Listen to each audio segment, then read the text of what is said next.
పరిశుద్ధుడైనటువంటి తండ్రి, మహోన్నతుడైన మా దేవానికి స్తోత్రాలు చెల్లిస్తా ఉన్నాను. ఈ యొక్క ఉదయకాల సమయం మందు కొన్ని మాటలు ప్రభా మాకు అవసరమైనవి మా జీవితంలో మీరు మాట్లాడమని ప్రతిపాదించున్నాను తండ్రి.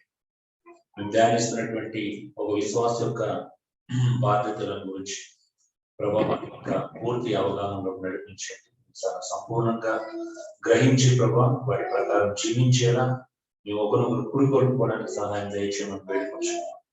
విన్న వాక్యం ఎప్పుడు కూడా నిష్ప్రయోజనం కాకుండా మీ వాక్యాన్ని అర్థం చేసుకొని అది వాక్యానుసరమైన తెలిసినప్పుడు దాన్ని అర్థరహితంగా కాకుండా అర్థసహితంగా పాటించటకు కృప చూపించమని మా ప్రార్థన స్తోత్రాలు చెల్లిస్తూ అందరిని చేతులకు అప్పగించుకుంటూ యేసు నామములో వేడుకొచ్చున్నాను పరలోకపు తండ్రి.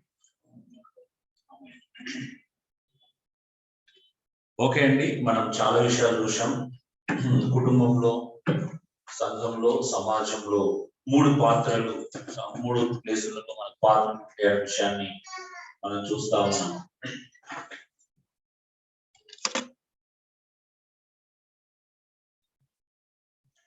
హలో. సో కుటుంబంలో మూడు రకాల పాత్రలు ప్రతి స్త్రీకి, ప్రతి పురుషునికి. స్త్రీకి మూడు పాత్రలు, పురుషునికి మూడు పాత్రలు మనం చూసాం.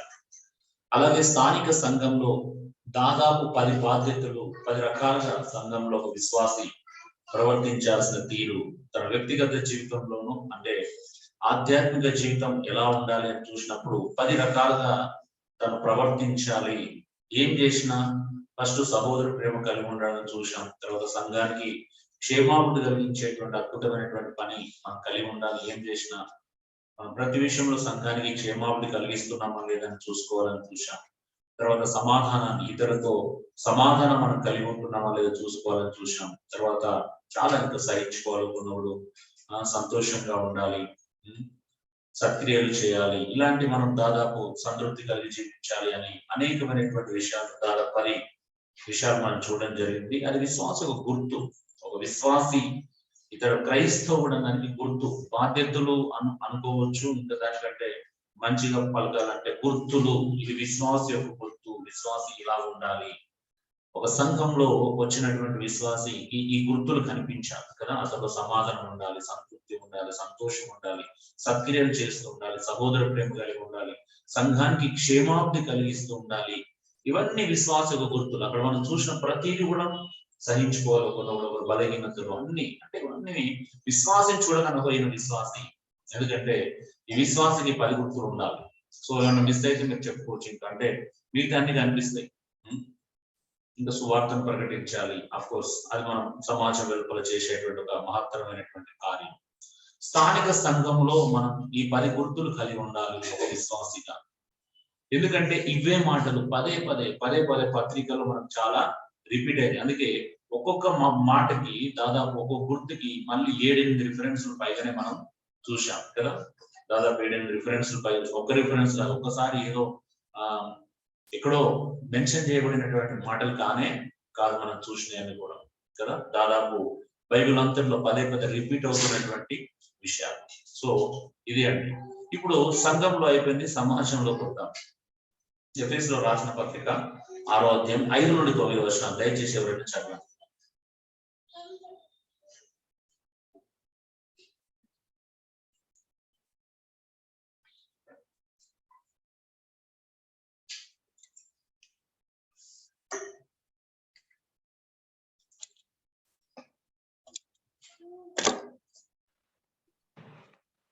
దాసులారా, యథార్థమైన హృదయము గలవారై భయముతోనూ వణుకుతోనూ క్రీస్తునకు వలె శరీర విషయమై మీ యజమానులైన వారికి విధేయులై ఉండుడి. మనుషులను సంతోషపెట్టువారు చేయనట్లు కంటికి కనబడుటకే కాక క్రీస్తు దాసులమని ఎరిగి దేవుని చిత్తమును మనపూర్వకముగా జరిగించుచు మనుషులకు చేసినట్టు కాక ప్రభువునకు చేసినట్టే ఇష్టపూర్వకముగా సేవ చేయుడి. దాసుడైనను చదవమంటారా? 9వ వచనం వరకు చదవండి. దాసుడైనను స్వతంత్రుడైనను మీలో ప్రతి వాడును ఏ సత్కార్యము చేయునో దాని ఫలము ప్రభువు వలన పొందునని మీరెరుగుదురు. యజమానులారా, మీకును వారికిని యజమానుడైన వాడు పరలోకమందు ఉన్నాడనియు ఆయనకు పక్షపాతం లేదనియు ఎరిగిన వారై వారిని బెదిరించుట మాని ఆ ప్రకారమే వారి ఎడల ప్రవర్తించుడి. ఓకే అండి. తర్వాత కొలస్సీలో రాసిన పత్రిక 3వ అధ్యాయం 22 నుండి 4వ అధ్యాయం 1వ వచనం వరకు. దాసులారా, మనుషులను సంతోషపెట్టువారైనట్టు కంటికి కనబడవలనని కాక ప్రభువునకు భయపడుచు శుద్ధాంకరణ గలవారై శరీరమును బట్టి మీ యజమానులైన వారికి అన్ని విషయములలో విధేయులై ఉండుడి. ప్రభు వలన స్వాస్థ్యమును ప్రతిఫలముగా పొందుదమని ఎరుగుదురు గనుక మీరేమి చేసినను అది మనుషుల నిమిత్తము కాక ప్రభు నిమిత్తమని మనస్ఫూర్తిగా చేయుడి. మీరు ప్రభు అయిన క్రీస్తునకు దాసులై ఉన్నారు. అన్యాయము చేసిన వానికి తాను చేసిన అన్యాయము కొలది మరలా లభించును. పక్షపాతం ఉండదు. ఓకే అండి. సో ఒక క్రైస్తవుడు, ఒక విశ్వాసి యేసు ప్రభు నమ్ముకున్న తర్వాత తన బయటి ప్రపంచంలో ఎలా ప్రవర్తించాలి, ఎలా నడుచుకోవాలి అనేది ఈ 2 లేఖనాలు మనకు స్పష్టంగా చూపిస్తా ఉన్నాయి. సో వీటి గురించి మళ్ళీ ఇంకో లేఖనం మనం చూడం, కానీ ఈ 2 లేఖనాలను ఆధారం చేసుకొని కొన్ని విషయాలను మనం గమనించవచ్చు. ఓకే, సో ఏంటి ఉన్నాయి అసలు చాలా విషయాలు ఇక్కడ మనం చూస్తా ఉన్నాం. ఇది కాకుండా మీరు పేతురు రాసిన పత్రిక, మొదటి పత్రిక 2వ అధ్యాయం 18వ వచనం నుంచి కూడా ఒకసారి చూస్తే అక్కడ కూడా గమనించండి. ఒక్క చోట రాయవలేదండి. పేతురు రాసిన పత్రిక చూడండి, 2వ అధ్యాయం 18 నుంచి ఒకసారి అది కూడా గమనించండి. 3 లేఖనాలని మనము ప్యారలల్ గా ఆలోచన చేసుకుంటూ వెళ్దాం.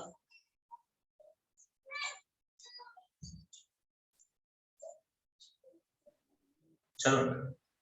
పనివారులారా, మంచివారును సాత్వికులైన వారికి మాత్రము కాక ముష్కరులైన మీ యజమానులకును పూర్ణ భయముతో లోబడి ఉండుడి. ఎవడైనను అన్యాయముగా శ్రమ పొందుచు దేవుని గురించిన మనస్సాక్షి కలిగి దుఃఖము సహించిన ఎడల అది హితమగును. తప్పిదమునకై దెబ్బలు తిన్నప్పుడు మీరు సహించిన ఎడల మీకేమి ఘనము? మేలు చేసి బాధపడినప్పుడు మీరు సహించిన ఎడల అది దేవునికి హితమగును. ఇందుకు మీరు పిలువబడితిరి. చూడండి, ఈ 3 లేఖనాలు ఒక పని చేసేటువంటి వ్యక్తి కదా, సమాజంలో ఒక యజమాని ఎలా ఉండాలి, ఒక దాసుడుగా మనం పనిచేసే చోట ఎలా ఉండాలి. అఫ్ కోర్స్ ఆ 3 సందర్భాల్లో కూడా మనం అక్కడ ఉన్నటువంటి పరిస్థితులను ఒకవేళ అంచనా వేస్తే, మనం గ్రహిస్తే అక్కడ నిజంగానే లిటరల్ గా అమ్మబడినటువంటి దాసుల గురించి కదా, ఇతరులు కొనుక్కున్నటువంటి దాసుల గురించి మాట్లాడుతా ఉన్నారు. అంటే ఆ కాలంలో కొన్ని లక్షల మంది దాసులు ఉండేవాళ్ళు. రోమా చుట్టుపక్కల ప్రాంతాల్లో ఒక అంచనా 50 లక్షల మంది దాసులు ఉండేవాళ్ళని ఒక అంచనా అప్పుడు. సో 50 లక్షల మంది దాసులు ఏం చేస్తున్నారు? 50 లక్షల మంది ఇతరుల దగ్గర దాసులుగా ఉంటున్నారు. అందులో కొద్ది మంది యేసు ప్రభువును అంగీకరించడం జరిగింది. అయితే యేసు ప్రభువును అంగీకరించిన తర్వాత ఏం జరుగుతుంది అంటే రకరకాల ప్రాబ్లమ్స్ ఏర్పడుతున్నాయి. నువ్వు యేసు ప్రభువును అంగీకరించిన కాబట్టి, నువ్వు స్వేచ్ఛ వచ్చింది కాబట్టి నువ్వు ఇలా చేయాల్సిన అవసరం లేదు, నువ్వు బయటికి రావచ్చు, నువ్వు ఎలా ఉన్న ప్రవర్తించినా పర్వాలేదు, నువ్వు యేసుక్రీస్తులో ఉన్నావు కాబట్టి అనేటువంటి తప్పుడు అండర్స్టాండింగ్, తప్పుడు ఆలోచన విధానం, తప్పుడు అవగాహన వాళ్ళకి ఎవరో కలిగించారు. సో అందుకే పౌలు ఇది ఈవెన్ కొరింథీ పత్రికలో కూడా మీరు చూడొచ్చు. మొదటి కొరింథీ మీరు 7వ అధ్యాయంలో చూసినట్లయితే ఇదే విషయాలు మీరు గ్రహిస్తారు. 20వ వచనం నుంచి మీరు చూసినట్లయితే ఎవడైనా దాసుడైనప్పుడు ఏం చేయాలంటే స్వతంత్రుడు అవటకు శక్తి కలిగిన ఎడల నువ్వు స్వతంత్ర అవటం మంచిది అంటాడు పౌలు. అంటే ఒక అవకాశం లేకపోయినప్పుడు, స్వతంత్రుడు అవ్వడానికి అవకాశం లేకపోయినప్పుడు ఆ దాసునిగానే ఉండి దేవుణ్ణి మహిమపరచాలి కదా, దేవుని కొరకు బ్రతకాలి, అక్కడే నమ్మకంగా పనిచేయాలి. నీకు అక్కడి నుంచి బయటికి రావడానికి అవకాశం లేకపోతే, వీలు లేకపోతే, పరిస్థితులు నీకు సహకరించకపోయినట్లయితే అక్కడి నుండే నువ్వు దేవునితో సహవాసం కలిగి ఉండొచ్చు. అదే స్థితిలో నువ్వు దేవుణ్ణి మెప్పించవచ్చు, దేవునికి మహిమకరంగా జీవించవచ్చు అనేటువంటి ఒక అద్భుతమైనటువంటి సలహాను పౌలు కూడా మనం చూస్తూ ఉంటాం. సో దాసులు అయితే పని వాళ్ళు ఎలా ఉండాలి, పని చేసే చోట ఎలా ఉండాలి? క్రైస్తవులం కాబట్టి మనం ఇష్టానుసారంగా ప్రవర్తించవచ్చా, మనకు నచ్చినట్టుగా ప్రవర్తించవచ్చా, మనం పని చేసే చోట మన ఎమోషన్స్ కానీ మన యొక్క యాటిట్యూడ్ కానీ చూపించవచ్చా, మన ఇష్టానుసారంగా మనం ఏదైనా చేసుకోవచ్చా, మన యొక్క భావోద్రేకాలు, మన ఎమోషన్స్, మన కోపము, లేకపోతే మన యాటిట్యూడ్ ఇంతే అనేటువంటి తత్వాన్ని ఒక క్రైస్తవుడు బయట ప్రదర్శించవచ్చా అనేది కూడా మనం ఆలోచించాలి కదా. సో ఇది చాలా ఇంపార్టెంట్ ఈరోజు. ఎందుకనంటే ఇక్కడ నువ్వు నేను కాదు ఆలోచించాల్సింది, నువ్వు నీ యజమాను, నువ్వు నేను కాదు ఇక్కడ దాని గురించి ఆలోచించాల్సింది. ఎక్కడ ఉన్న ఒక విశ్వాసి ఎక్కడ ఉన్నా కూడా క్రైస్ట్ సెంటర్డ్ గా బ్రతకాలి. ఎక్కడ ఉన్నా కూడా ఒక విశ్వాసి క్రీస్తునే కేంద్రంగా చూసుకొని బ్రతకాలి అనేది మనం ప్రతి చోట చూస్తున్నాం కదా. ఒక కుటుంబంలో కావాలి, ఇప్పుడు భార్య భర్తకు లోబడాలంటే దేని బట్టి లోబడాలంటున్నాడు? ఒక భార్య భర్తకు దేని బట్టి లోబడాలి? ప్రభువుని బట్టి కదా. భర్త భార్యను ఎందుకు ప్రేమించాలి? ప్రభువుని బట్టి కదా. సో ప్రతి దగ్గర కుటుంబంలో మనకు కేంద్రము క్రీస్తే, సంఘంలో కేంద్ర బిందువు క్రీస్తే, సమాజంలోకి వెళ్ళి మనం పనిచేసే చోట కానీ వ్యాపారం చేస్తున్నా, మనం ఒక యజమానిగా ఉన్నా, ఒక వర్కర్ గా ఉన్నా, అక్కడ కూడా కేంద్ర బిందువు ఎవరండి? క్రీస్తే కదా. క్రీస్తును కేంద్ర బిందువుగా పెట్టుకొని దేవుని నామాన్ని గురించి ఆలోచించాలంట. ప్రతి సందర్భంలో దేవుని మహిమ గురించి ఆలోచించాలంటే ఇక్కడ నీ ఫీలింగ్స్ లేకపోతే నాకేదో ఇబ్బందిగా ఉంది ఇవన్నీ కాదు. దేని గురించి ఆలోచించమంటున్నాడు? మన ద్వారా పనిచేసే చోటైనా ఎక్కడైనా కానీ దేవుని నామానికి అవమానము కలగకూడదు. అంటే అందుకే ప్రతి సందర్భంలో ఈ విషయం నొక్కి చెప్పుకోవడం జరుగుతుంది. చూడండి ఎలా ఉండాలంట? భయముతోను వణుకుతోను క్రీస్తునకు వలె లోబడాలి అని. క్రీస్తునకు వలె మీ సొంత యజమానులకు లోబడాలి అంటే ఇదే విషయాన్ని భర్తలు భార్యలు చెప్పినప్పుడు అదే మాట కదా. సొంత పురుషులకు భయంతో వణుకుతో మీ సొంత పురుషులకు లోబడి ఉండాలి. సో క్రైస్తవుల యొక్క జీవిత విధానం చాలా ఆశ్చర్యకరమైనది. మేబీ అందుకే కొంతమందికి బైబిల్లో ఇలాంటి విషయాలు చదివినప్పుడు, ఎస్పెషల్ గా ఈ పాయింట్ మనం చూస్తున్నప్పుడు మాత్రం ఖచ్చితంగా కమ్యూనిస్ట్ వాళ్ళకు అసలు నచ్చదు కదా. కమ్యూనిస్టులు బైబిల్ని డినై చేస్తారు. ఎందుకు కమ్యూనిస్టులు ప్రభు దగ్గర రారు అని అంటే, కమ్యూనిస్టులకు ఏం నచ్చదు అని అంటే ఒకరి కింద పనిచేయడము నచ్చదు, ఒకరికి దాసులుగా ఉండడం కదా, ఒకరి కింద అది బానిసత్వాన్ని వాళ్ళు అస్సలు అంగీకరించారు. వాళ్ళు ఏమనుకుంటారంటే ఈ విషయాలు చదివినప్పుడు బైబిల్ బానిసత్వాన్ని ప్రోత్సహిస్తుంది అని అనుకుంటారు. బైబిల్ బానిసత్వాన్ని ఎంకరేజ్ చేస్తుంది, బానిసత్వాన్ని ప్రోత్సహిస్తుంది అనేటువంటి అవగాహనలో వాళ్ళు ఉన్నారు. కానీ ఇక్కడ బానిసత్వాన్ని నిజంగానే ప్రోత్సహించబడుతుందా, లేకపోతే ఒక ఏమంటారు సార్వభౌమ అధికారం కలిగినటువంటి దేవుడు కదా, సార్వభౌమ అధికారం కలిగినటువంటి దేవుడు తన అధికారం కింద ఒక మనిషి ఎలా ప్రవర్తించాలి, తను నమ్మినటువంటి ప్రజలు ఎలా జీవించాలనేది దేవుడు కోరుకుంటున్నాడా? నిజంగా దేవుడు ఇక్కడ కావాల్సింది ఏంటంటే ఏం చేసినా దేవునికి మహిమకరంగా జీవించాలి. ఒకవేళ పనివాడు తన పనిని సరిగ్గా చేయకపోతే ఎవరికి అవమానం అండి? తను నమ్మినటువంటి దేవునికి, యజమానికి, ప్రభుకి అవమానం కలుగుతుందనే విషయాన్ని మనం ఇక్కడ చూడగలుగుతాం. అందుకే అంటున్నాడు భయముతోను వణుకుతో క్రీస్తునకు వలె లోబడాలంట. ఒక మనిషి యేసుక్రీస్తుకు ఎలా లోబడతాడో తను పనిచేసే చోట కూడా భయముతో వణుకుతో లోబడాలి అని అంట. ఈరోజు ఈ పని చేసే వారికి మనం చూడొచ్చు, మన సమాజంలో చూస్తే ఆ భయం వణుకు అనేది అస్సలు కనిపించదు. ఎందుకనంటే అక్కడ కూడా మన ఈగోని క్యారీ అంటే మనం తీసుకెళ్తాం. అక్కడ కూడా నేను అనేటువంటి ఒక వ్యక్తిని అక్కడ తీసుకెళ్తాం. ఉంటే ఉండని పోతే పోని అనేటువంటి ఒక నిర్లక్ష్య వైఖరి కొంతమందిలో. అంటే అందరూ ఒకే రకంగా ఉండరు కదా. కొంతమంది ఏంటంటే యాటిట్యూడ్ ను ప్రదర్శిస్తారు, కొంతమంది ఏమో నిర్లక్ష్య వైఖరిని ప్రదర్శిస్తారు, కొంతమంది ఏమో ఎదురు తిరిగే స్వభావాన్ని కలిగి ఉంటారు, కొంతమంది ఏమో భయస్థులుగా ఉంటారు, మరి పిరికి వాళ్ళుగా ఉంటారు. సో ఇవన్నీ చేయమని బైబిల్ సెలవు పెట్టలేదు. నేను ఒక పిరికివానిగా ఉండమని చెప్పట్లేదు, నేను ఎదిరించమని చెప్పట్లేదు, నీ ఎమోషన్స్ ను ప్రదర్శించమని చెప్పట్లేదు, లేకపోతే నీ యాటిట్యూడ్ ను చూపించమని చెప్పట్లేదు. కానీ ఏమంటుంది? భయంతో వణుకుతో క్రీస్తునకు వలె యజమానులు లోబడి ఉండాలంటే వాళ్ళు చెప్పిన పని చేయాలి. అంటే మాట్లాడకుండా, వాళ్ళు ఎదిరించకుండా లోబడడం అంటే అర్థం ఏంటంటే వాళ్ళు చెప్పిన పని చేయడం, అంతే కదా. భార్య భర్తకు లోబడడం అంటే భర్త చెప్పినట్టు వినాలి అని, అంతే కదా. సో లోబడడం అనేది మనకు చాలా అద్భుతమైనటువంటి విషయం. యేసుక్రీస్తు కూడా భూమి మీద ఉన్నంత కాలం తండ్రికి లోబడ్డాడు కదా. యేసుక్రీస్తు మనకు అందరికి ఎగ్జాంపుల్. ఏ విషయంలో చూసినా ఆయన గ్రేట్ ఎగ్జాంపుల్ మనం ఎక్కడ చూడం. ఆయన భార్యకు ఒక ఎగ్జాంపుల్ చూపించాడు, ఒక భర్త భార్యను ఎలా ప్రేమించాలని ఎగ్జాంపుల్ చూపించాడు, ఒక భార్య భర్తకు ఎలా లోబడాలనే విషయంలో ఎగ్జాంపుల్ చూపించాడు, ఒక మనిషి యజమానికి ఎలా లోబడాలని యేసుప్రభు తండ్రికి లోబడి చూపించాడు. లోబడడంలో ఆయన ఎగ్జాంపుల్, ప్రేమించడంలో మనకు ఆయన ఎగ్జాంపుల్. ప్రతి విషయంలో యేసుక్రీస్తు. అందుకే నువ్వు ఎక్కడికైనా నువ్వు చూడాల్సింది క్రీస్తును కేంద్ర బిందువుగా చూడాలి. అంతేగాని నీ ఫీలింగ్స్ నో నీ వాటిని పట్టుకుంటే నువ్వు ఎప్పుడు కూడా సరైన వ్యక్తిగా మారలేవు. మన జీవితంలో క్రీస్తు ఫోకస్. అరే నేను ఎవరున్నారా లేరన్న ఇంపార్టెంట్ కాదు, నేను నాలుగు గోడల మధ్యలో ఉన్నా కూడా ప్రభు నన్ను చూస్తున్నాడు అనేటువంటి ఆలోచన విధానం మనిషి లోపల ఉండాలి. ఈ రోజు మనిషి పొదవుగా ఉంది ఏంటో తెలుసా? మనిషి నటిస్తున్నాడు. వాస్తవం చెప్పాలంటే మనిషి చాలా మంది తెలియకుండా, అంటే కావలసుకొని ఎవరు నటించకపోవచ్చు, కానీ తెలియకుండా మాత్రం చాలా మంది నటిస్తున్నారు. కావలసుకొని నటించే వాళ్ళు ఉంటారు, అది వేరు విషయం. కానీ క్రైస్తవులమైనటువంటి మనం తెలిసో తెలియక చాలా చోట్ల నటించడానికి అలవాటు పడ్డామేమో ఆలోచించండి. నటన ఒకసారి ఆరంభం అయితే కంటిన్యూ అవుతుంది కదా. ఒక్కసారి మన జీవితంలో నటనకు మనం అవకాశం ఇచ్చినాం అనుకో, నటన ఏమైతుంది మన జీవితంలో కంటిన్యూ అవుతూ ఉంటది, అది ముందుకు తీసుకెళ్తా ఉంటది. ఒక్కసారి అందుకే మనం మన నలుగురిలో ఎలా ఉంటున్నాం అనేది కాదు, 4 గోడల మధ్యలో ఎలా ఉంటున్నాం అనేది మనకు తెలియాలి. 4 గోడల మధ్యలో మన ఆలోచన విధానం ఎలా ఉంటుంది అని తెలియాలండి. అంటే మన మనస్సాక్షిని బట్టి మనం ప్రవర్తిస్తున్నాం, మన మనస్సాక్షి మనల్ని నేరారోపణ చేస్తుందా, గద్దిస్తుందా, నువ్వు తప్పు చేస్తున్నావు అనేటువంటి స్థితిలోకి, ఒక గిల్టీలోకి మన మనస్సాక్షి మనల్ని నెట్టుతుందా అనేది చాలా ఇంపార్టెంట్ విషయం. అందుకే క్రైస్తవుడు ఎక్కడ ఎలా ఆలోచిస్తున్నాడు, చూసినప్పుడు ఒక రకంగా, చూడనప్పుడు ఒక రకంగా ప్రవర్తిస్తున్నాడు అంటే అది రైట్ కాదు. ఎవరు చూసినా చూడకపోయినా నా ప్రవర్తన ఏంటి, అరే నేను ఎక్కడన్నా బయటకు వెళ్తా, ఎవరు లేరు కదా, నా ఇష్టానుసారంగా ఇప్పుడు వెళ్ళొచ్చు, ఒక 4 ఉన్నారు కాబట్టి ఇప్పుడు భయంతో వెళ్ళాలి, అలా చేస్తున్నామా? ఉన్నప్పుడు ఒక రకంగా, లేనప్పుడు ఒక రకంగా. ఉన్నప్పుడు భయపడతాం, లేనప్పుడు కాళ్ళ ఎగరేస్తున్నాం అంటే అది రైట్ కాదు. సో నేను ఆఫీస్ లో పనిచేసినాడు అంటే, నేను కూడా అక్కడ నుంచి వచ్చిన కాబట్టి తెలుసు పరిస్థితులు ఎలా ఉంటాయి. నా కొలీగ్స్ ఉన్నారు, నా కింద చాలా మంది వర్కర్స్ ఉన్నప్పుడు, అలా చూస్తున్నప్పుడు మనిషి ఉన్నప్పుడు ఒక రకంగా, మనిషి లేనప్పుడు ఒక రకంగా ప్రవర్తించడం మనం చూస్తూ ఉంటాం.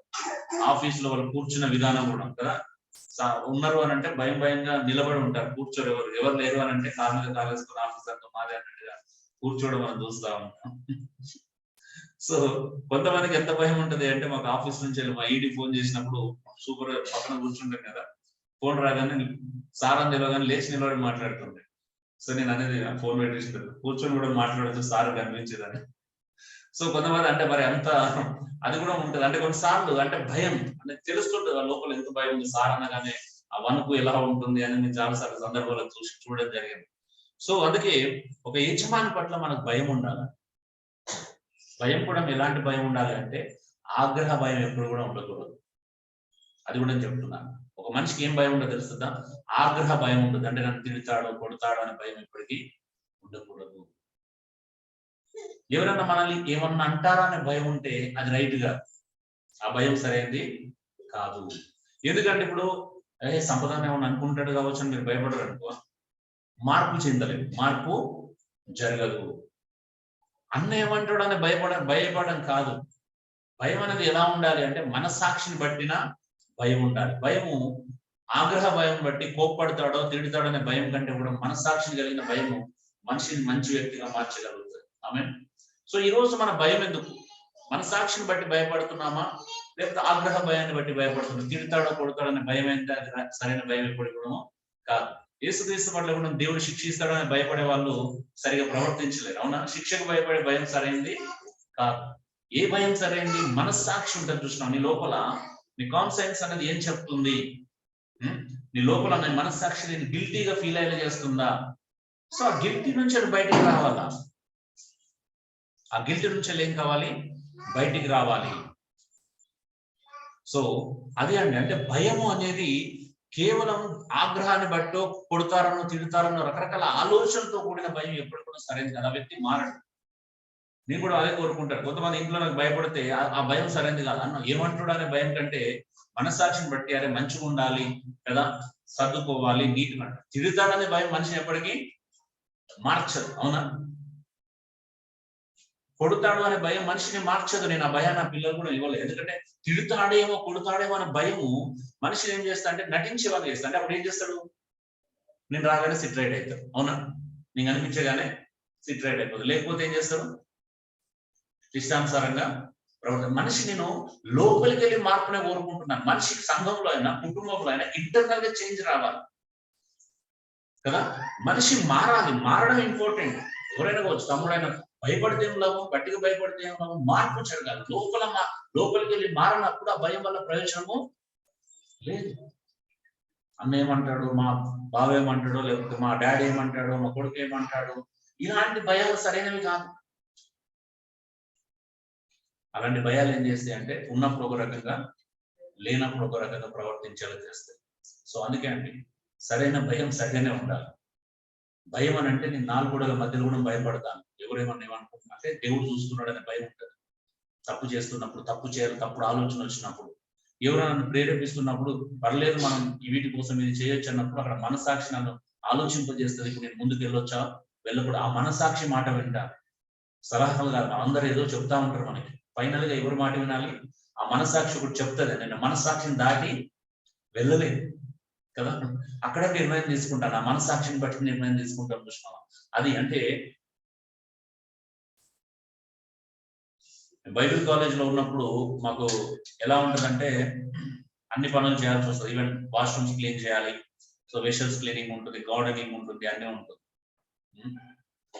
సో చాలా మంది పిల్లలు ఎలా ఉంటారంటే ఏదో మీదికి తూతూ మంత్రంగా అలా చేసి వెళ్ళిపోతా ఉంటారు. నాకు అలా ఉండకపోతుంటాయి. నేను వెషల్ క్లీన్ చేసిన పెద్ద పెద్ద వెషల్స్ ఉంటాయి, అవి క్లీన్ చేసినప్పుడు చిన్న మరక ఎక్కడన్నా అంత కడిగిన తర్వాత వాటర్తో కడిగిన తర్వాత చిన్న మరక ఉంటే ఆ గోరుతో తీసి దాన్ని మెల్లగా నేను క్లీన్ ఆ మరక కూడా నాకు ఇష్టం ఉండకపోతుంది, అలా క్లీన్ చేసేవాడిని. ఇది నేను చెప్పాలి, వాళ్ళు అంటే నేను చేసుకుంటూ వెళ్ళేవాడిని. తర్వాత కాలేజ్ డీన్ రిజిస్టర్ వచ్చి ఒక రోజు డిస్కషన్ వచ్చినప్పుడు ఇవన్నీ చెప్పారు. అసలు నీలాంటి వ్యక్తిత్వం ఎక్కడ చూడలే, అంటే ఎవరో చూస్తున్నారు. ఈవెన్ టాయిలెట్స్ క్లీన్ చేసిన దగ్గర కూడా చిన్న మరక లేకుండా అంత జాగ్రత్తగా ఏదో పని చేశాము అంటే చేసినట్టుగా కాదు, ఎవరో చూస్తారని కాదు. ఎందుకంటే నాకు ఒక బాధ్యత, దేవుడు చూస్తున్నాడనే భయం ఉండేది. దేవుడి దృష్టిలో మనం ఎప్పుడు అది కాకూడదు. డబ్బుల విషయం కావచ్చు, బయటకు మనం అడ్జస్ట్ చేసినప్పుడు ప్రతి రూపాయి విషయంలో నమ్మకంగా ఉండాలి. మనస్సాక్షి గద్దిస్తున్నప్పుడు అది కరెక్ట్ రాసుకోవడం, కరెక్ట్ ఇవ్వడం కూడా అదే. అంటే ఎందుకు అని అంటున్నాం అంటే భయం ఉన్నప్పుడు మన యజమానికి కానీ ఆ యజమానికి భయపడితే అందరికీ కరెక్ట్ గా ప్రవర్తిస్తాం. దేవుడు అంటే భయం లేకపోతే, దేవుడు అంటే ప్రేమ లేకపోతే మనం ఏ మనిషిని కూడా లెక్క చేయమని. ఇక్కడ చాలాసార్లు మనం మనుషులను ఎందుకు నిర్లక్ష్యం చేస్తాం? మనుషులు ఎందుకు లెక్క చేయని ప్రవర్తన మనకు ఉంటుంది అని అంటే మనకు దేవుడు అంటే భయమో లేదు, దేవుని ఎడల భయభక్తులు కలిగి లేదు. నిజంగా దేవుడు అంటే భయభక్తులు ఉంటే ప్రతి మనిషికి భయపడతాం, ప్రతి కట్టడకు భయపడతాం, ప్రతి రూల్కు భయపడతాం, ప్రతి దానికి భయపడతాం. అవునా? మేబీ మనం ఏమనుకుంటామంటే వానికి అయితే నేను భయపడేది అని అనుకుండొచ్చు. అది పిరికితనం కాదు. ఒకవేళ నువ్వు పిరికోని కాదు అని చూపించుకోవాలనుకుంటున్నావు, నువ్వు పిరికోనివా లేకపోతే నువ్వు ధైర్యవంతుడు అని చూపించాల్సిన అవసరం ఎవరికి లేదు. నువ్వు మొండోడివా లేకపోతే నువ్వు గట్టోడివా లేకపోతే నువ్వు వట్టోడివా అనే ఆలోచన సరిగ్గా కాదు. నువ్వు నిజంగా దేవుడిని ఎలా చూస్తున్నావు అనేది ఇక్కడ పాయింట్. అందుకే అంటే మనుషులకు కనబడవాలని సేవ చేయరాదు. నువ్వు సేవ చేసే చోట ఎవరో మనిషి చూడాలని ఇంకో చెప్పింది. అదే మనిషి చూసినప్పుడు మంచిగా ఉండడం, మనిషి చూడట్లేదు కదా ఇంకొక రకంగా ప్రవర్తించడం సరైనది కాదు. మనుషులు చూడడానికి సేవ చేయకండి, మీ వర్క్ అయినా ఏదైనా.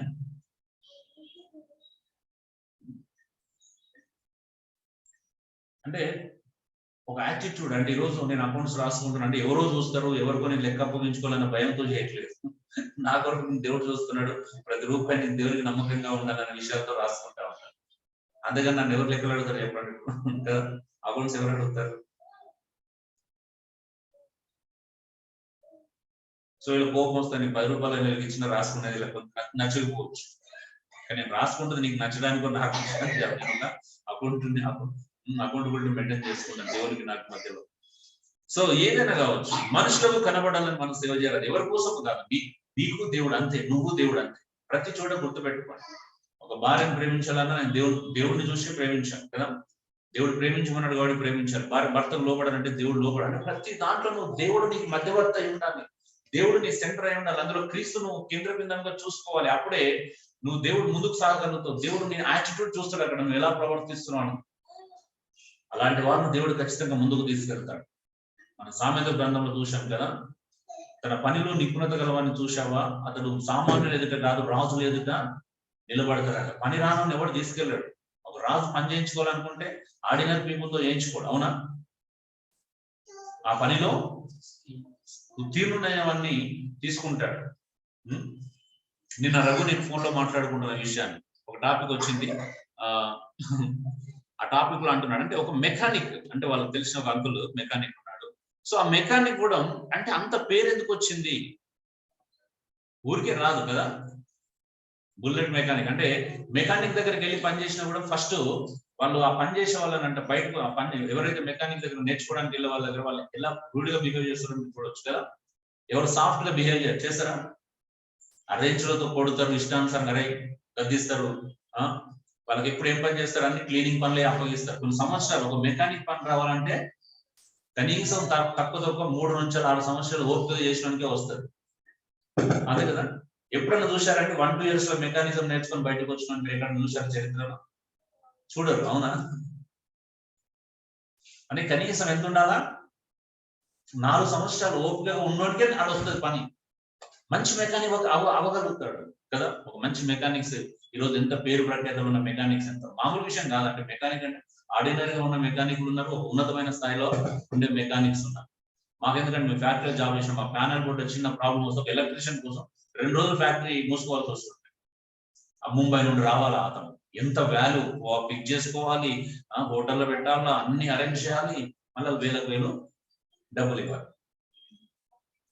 ఎవరైనా ఎలక్ట్రీషియన్ అంటే ఎలక్ట్రీషియన్ ఏ స్థాయిలో ఉన్నాడు గురించి అంటే చాలా చూస్తూ ఉంటాం. ఒక లోకల్ ఎలక్ట్రీషియన్ మాకు దొరకడానికి 2 రోజులు పట్టింది. ఆయన బతిమలాడాలా, ఆఫీస్కి వెళ్ళాలి, ఆయన ఎక్కడెక్కడో కంపెనీలలో ఉంటుండే. ఆ పని అయిపోయేదాకా ఆయన పక్కన కూర్చొని ఆయన పని అయిపోయినాక బతిమలాడి తీసుకొచ్చుకునే పరిస్థితి మాకు ఎన్నోసార్లు చూసాం. అంటే ఎవరికి వస్తుంది అంత విలువ? పని వచ్చిన వాడికి కదా. మనుషులకు కనబడాలి మనం సేవ చేస్తే మనకు పని రాదు. పనిలో నిపుణతను సంపాదించుకోవాలని కేవలం అంటే ఇక్కడ నేను పని నిపుణత గురించి కూడా మాట్లాడుతున్నాను. సో నేను జాబ్ చేసినప్పుడు నాకు ఎంత కాన్ఫిడెంట్ ఉండేది అని అంటే, ఈ రోజు నేను ఫ్యాక్టరీకి మా ప్రైవేట్ లిమిటెడ్, నేను ఆఫీస్కి వెళ్ళకపోతే కంపెనీకి వెళ్ళకపోతే కంపెనీ నడవదన్నంత క్లారిటీ ఉంటుంది. అంటే మా ఈడి లాంటి వాళ్ళు వచ్చి ఇంటికి వచ్చి బ్రతిమలాడ తీసుకునే పరిస్థితి ఉండేది మా ఇంట్లో తెలుసు. ఎప్పుడు వచ్చింది అది? ఎట్లా వస్తుంది? పనిలో నిపుణత ఉన్నప్పుడు కదా. పనిలో నిపుణత ఉన్నప్పుడు అలాంటి రెస్పెక్ట్ వస్తుంది. ఊరికే ఎవడు గౌరవించాడు, ఊరికే మనల్ని ఎవరు అది చెయ్యరు. ఈవెన్ యజమాని కూడా మనకు అది కావాలి అని అంటే మనకు ఆ పనిలో అంత నిపుణత ఉండాలి. అందుకే నేను జాబ్ ఎలా చేసేదంటే నాకు వీళ్ళందరూ తెలుసు. నెలలో నేను కేవలం 10 రోజులు మాత్రమే జాబ్ చేసేవాడు. 10 to 15 రోజులు అంతే. నెలంతా నేను ఎప్పుడు జాబ్ చేయలేదు. ఎందుకంటే నాకు అవసరం లేదు. నాకు అప్పగించే పని నేను పూర్తి చేసుకుని వచ్చేవాడిని. మళ్ళీ మెటీరియల్ వచ్చినప్పుడు మాత్రం వెళ్ళి నా పని చూసుకొని వచ్చాను. మిగతా వాళ్ళు ఏంటంటే మార్నింగ్ మెల్లగా నిదానంగా వెళ్ళి సాయంత్రం 5 గంటల వరకు చేసుకుని వచ్చేవాళ్ళు. వాళ్ళు డైలీ అలా చేసుకున్నారు, ఒక సిస్టమేటిక్ చేసుకున్నారు. నాకు అలా కాదు, పని ఉన్నదంటే ముగించాలి. ఇప్పుడు కూడా అదే పిచ్చి ఉంటుంది నాకు. ఒక పీపీటీ స్టార్ట్ చేసిన రోజు 15 గంటలు అది అయిపోయేదాకా అలాగే కూర్చుంటాను. నడుము వచ్చినా, కాళ్ళు వచ్చినా, చేతులు వచ్చినా. అంతేగాని రోజు 2 గంటలు చేసుకుంటాను అనే అది ఉండదు. పని ఉంటే మొత్తం చేసేసుకుంటాను. అది కంప్లీట్ అయ్యాక నేను నిద్రపో. సో అంటే పని మీద అది ఉండాలి, ఆ పట్టు. ఊరికేనే రాదు పని. గంటలు ఇప్పుడు నాకు తెలియని పని నేను ఇన్వాల్వ్ అవుతున్నాను. నాకు ఎవరు బయట నేర్పించలేదు. ఏదైనా కావచ్చు, టైపింగో లేకపోతే మనం చేసుకున్న పీపీటీలు కావచ్చు, చూస్తున్నటువంటి ఏదైనా కానీ అంటే అందులో లీనం అయిపోయి అది అయిపోయేంత వరకు అటు ఇటు 10 సార్లు చేసుకుంటున్న కొద్దీ వచ్చింది.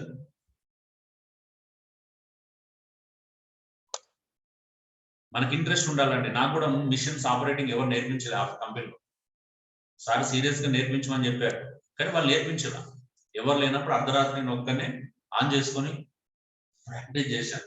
ఇంత వేస్టేజ్ అయితే అని తెలుసు నాకు. అది తెల్లారి సార్ తెలిసింది, తిడతారు అనుకున్నాం. తిట్టలా, ప్రమోట్ చేశారు. సో ఏదైనా కావచ్చు. అందుకే సేవ చేస్తున్నప్పుడు దేవుడికి చేసినట్లుగా ఇష్టపూర్వకంగా చేయండి. దయచేసి ఎవరన్నా మీరు సేవ చేస్తే బలవంతంగా చేయొద్దు కదా.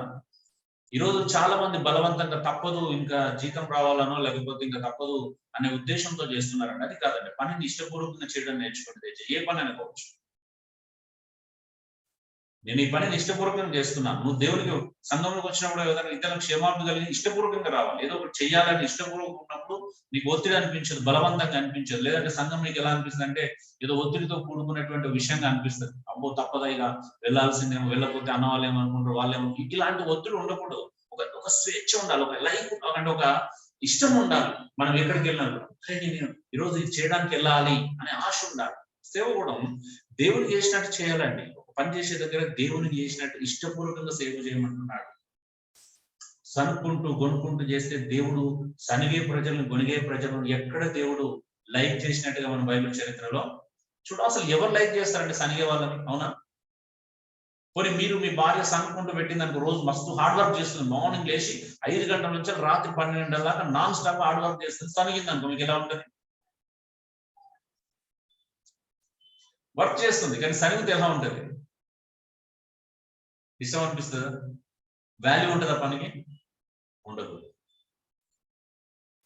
తెలియాలి మనకు వాల్యూ ఎట్లా వస్తుంది అని అంటే, పని చేస్తున్నప్పుడు సనగకూడదు, పని చేస్తున్నప్పుడు గొణగకూడదు.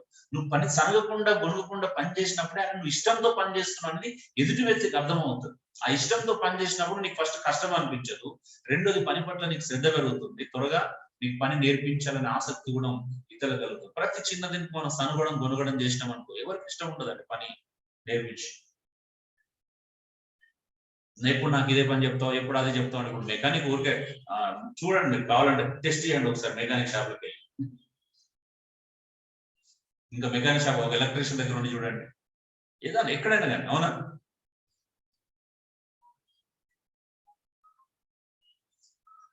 సో సహనం ఉండాలి అంటే ఇష్టపూర్వకంగా పనిచేసినప్పుడే మనం సహనాన్ని ప్రదర్శించగలుగుతామండి. నాలుగోది అన్యాయం చేయకూడదంట.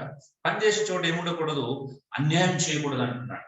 ఎందుకంటే అన్యాయం చేసిన వారికి తిరిగి మళ్ళా తాను చేసిన అన్యాయం కొద్ది మళ్ళా లభిస్తుంది. పనిచేసే చోట ఒక సేవకుడు గాని ఒక దాసుడు ఇద్దరికి చెప్తున్నాడు, అన్యాయము చేయకూడదు. ఒక యజమాని తన పనిచేసే వానికి అన్యాయం చేసింది అనుకోండి, మీరు యాకోబు రాసిన పత్రిక 5వ అధ్యాయంలో క్లియర్గా ఉంటుంది, చూడండి ఏముంటది. ధనవంతులారా మీ మీదకి వచ్చే ఉపద్రవముల గురించి చింతించుడు అంటాడు. అంటే ఎందుకు వస్తున్నాయి ఉపద్రవములు? అక్కడ యజమాని ఏం చేస్తున్నాడంట, పని వారికి కూలి బిగబడుతున్నాడంట, కూలి ఇవ్వట్లేదు. యాకోబు పత్రికలో ఏమో కూలి యజమానులు ఉన్నారు, అక్కడ పని చేయించుకుంటున్నారు కానీ సరిగ్గా డబ్బులు ఇవ్వట్లేదంట. డబ్బులు ఇవ్వకపోతే ఇప్పుడు పనోడు కాదు, అక్కడ ఎవరు? దేవుడు చూసుకుంటాడు అక్కడ. ఒకవేళ విశ్వాసం ఏంటనుకో దేవుడు ఇంకా సీరియస్ గా తీసుకుంటాడు. ఒకవేళ నీ యజమాని అవిశ్వాసం ఏంటనుకో నీకు ఫలం ఇచ్చేది ఎవరు? ప్రభువే కదా. ఈవెన్ ఫలము అనేది ఇక్కడ ఆశ్చర్యం కలిగించే విషయమే. ఎందుకనంటే ఫలము దేంతో లింకప్ అయింది తెలుసా? పరలోక స్వాస్థ్యంతో లింకప్ అయ్యి కదా. మేబీ నువ్వు ఇక్కడ ఫలం పొందుకోవచ్చు కానీ పరలోక స్వాస్థ్యం మాత్రం నీకు అద్భుతంగా లభిస్తుంది. ప్రతిఫలం ఇచ్చేవాడు నీకు పరలోకంలో స్వాస్థ్యాన్ని ప్రతిఫలంగా ఇస్తాడంట. చూడు ఎంత అద్భుతమైన విషయం కదా. ఇక్కడ జీతం ఇస్తాడని చెప్పట్లేదు, కానీ పరలోక రాజ్యంలో ఒక అద్భుతమైన స్వాస్థ్యం నీకు ప్రతిఫలంగా ఇవ్వబడుతుంది అనేటువంటి గొప్ప విషయాన్ని మనం ఇక్కడ చూస్తా ఉన్నాం. పౌలు రాయడం చాలా ఆశ్చర్యం కలిగించే విషయం. అందుకే అన్యాయం అనేది సహించలేని విషయం. అన్యాయం అనేది మంచి విషయము కాదు. నా యజమానుడు సరిగా నాతో ఉండట్లేదు కాబట్టి నేను కూడా నా యజమానితో నేను అలాగే ఉంటానంటే యాటిట్యూడ్ మంచిది కాదు.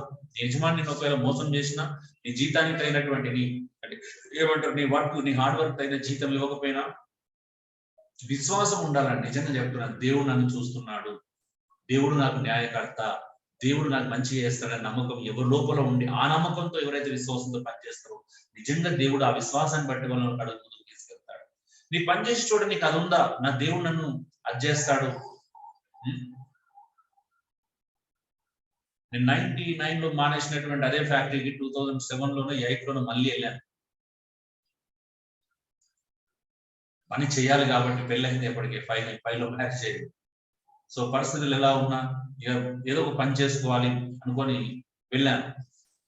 వెళ్తే ఏం చేశారు తెలుసా, కావలసుకొని నా జీతాన్ని 2000 ఇస్తామని చెప్పాను. ఇంటెన్షన్ ఉద్దేశపూర్వకంగా మాట్లాడకుండా 2000 అయినా పర్వాలేదు నేను పని చేస్తానని పని చెయ్యాలని వెళ్ళాను. 2000 3 నెలలు 5, 6 అన్న పేరు పెంచుకుంటూ వచ్చారు. టెస్ట్ చేసేదేమో తెలియదు. నేను మానేసినప్పుడే అంతకంటే ఎక్కువ ఉంటాయి. అప్పుడు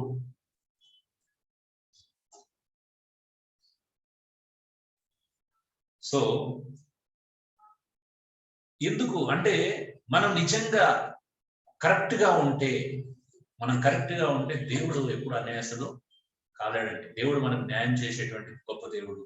ఒకవేళ నువ్వు 12 గంటలు పని చేస్తున్నావు, నాకు తరగా జీతం ఇస్తలేవు అని నువ్వు అనుకున్నట్లయితే ఆ జీతం దేవుడు ఇస్తాడని నమ్ము, దానికి ప్రతిఫలం దేవుడు ఇస్తాడని నమ్మాలి. చాలా ఇంపార్టెంట్. నీతో దేవుడు ఎంత ఒప్పుకుంటే ఒక వ్యక్తి నువ్వు పనిచేసి చూడడానికి ఎంత ఏ బేస్ మీద నీకు జీతం ఇస్తానని చెప్తే అదే జీతం, అంతే కదా. అది మోసం కాదు, అన్యాయము కాదు. నువ్వు అన్యాయంగా చూడాల్సిన అవసరం లేదు. నేను ఇష్టాన్ని నువ్వు నాకు ఇంత పని చేయాలి, నీకు ఇంతే జీతం ఇస్తానని చెప్పి నాకు అది మోసం కాదు. నువ్వు నచ్చి చేయనప్పుడు చేయాలి, అంతే. అది మోసం ఎలా అవుతుంది? మనకేమైతే అంటే మన ఎమోషన్స్ ఏమనుకుంటానే అతను మోసం చేస్తున్నాడు, ఇతను నన్ను అన్యాయం చేస్తున్నాడు అనేటువంటి తప్పుడు ఆలోచనలు మనం చాలాసార్లు ఉంటాం. ఇప్పుడు ఎవరైనా ఒక 2 years నీతో బాండ్ రాయించుకొని నువ్వు 2 సంవత్సరాలు పని చేస్తే నీకు 2 గంటలు పని చేయాలి, నీకు ఇంత జీతం ఇస్తాను, ఇంత ప్యాకేజ్ ఇస్తానంటే అది మోసం అవుతుందండి. నువ్వు ఇష్టపడి జాయిన్ అయ్యావు, మోసం అంటారు దాన్ని. తర్వాత ఇంకొకటి వచ్చాడు, అతను నీకంటే ఎక్కువ ప్యాకేజ్ ఇస్తున్నాడు. అతనితో కంపేర్ చేసుకుంటే నువ్వు అతను చేసిన మోసం అవుతుందా? కాదు కదా. బైబిల్లో యేసుప్రభు ఇంకొక ఎగ్జాంపుల్ చెప్పాడు. లాస్ట్ టైం అన్ని కూడా గుర్తు చేశాడు కదా. ఒక యజమాని అంట తన ద్రాక్ష తోటలో పని చేయడానికి ఉదయం 9 గంటల కల్లా కొంతమంది పనులను పెట్టుకున్నాడంట. మళ్ళీ 11 గంటలకు వెళ్ళి మళ్ళీ కొంతమంది పనులను పెట్టుకుంటాడు. మధ్యాహ్నం వెళ్ళి ఇంకొక కొంతమంది పనులు తెచ్చుకున్నాడంట. సాయంత్రం 5 గంటల పని ముగించబడుతుంది అనగా ఆ 4 గంటలకు వెళ్ళి కూడా కొంతమంది పనులు పెట్టుకున్నాడంట.